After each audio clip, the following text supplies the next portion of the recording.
Շնորհակալություն։ Զավեշտալի է։ Տապալում եք, քանդում եք, ինչն եք տապալում, ինչը, որ 2010 թվականներին պետական բյուջեի հաշվին սոցփաթեթով 10 միլիարդ դրամ դուրս գրվեց եւ ապահովագրական ընկերությունների կողմից հետո 6 միլիարդը գրած որպես շահույթ, էս էր տապալումը։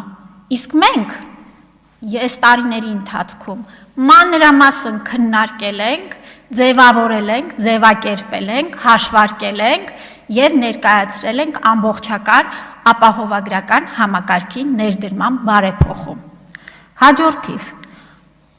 մենք մարզային ու ոչ միայն մարզային բժշկական կենտրոնների վրա վերջին տարիներին 40 միլիարդ կապիտալ ծախսեր են արել, մոտավոր արժեքն եմ ասում։ Հարգելի գործընկերներ, բավական է մարզերին սեգրեգացնող ձևակերպումներ անել։ Այո, մեր ուշադրության կենտրոնում է մարզերի բժշկական կենտրոնների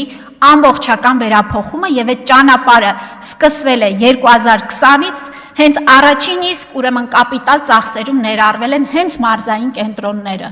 Սիրելի քաղաքացիներ, դուք ազատ եք լինելու ընտրել ձեր բժշկական կենտրոնը, անկախ նրանից մարզի բնակիչ եք թե չէ։ Տիկին Գրիգորյան, ես հասկացա, որ ձեզ փաթեթը այն ժամանակ էլ հետաքրքիր չէր, որովհետև այն հրապարակված է եւ դուք այդպես էլ չեք ծանոթացել ու նույն հարցի ինձ հիմա տալիս եք։ Եվ հաջորդը 63-64 տարեկանների հետ կապված առաջարկնել օր առաջ ուժի մեջ կմտնի, եթե ձեր խմբակցության շատ կարկառուն ներկայացուցիչներ չսպասեն գույքի բռնագանձման որոշումներին եւ կամովին ավելի շուտ վերադարձնեն տարիներով գողացած գումարները։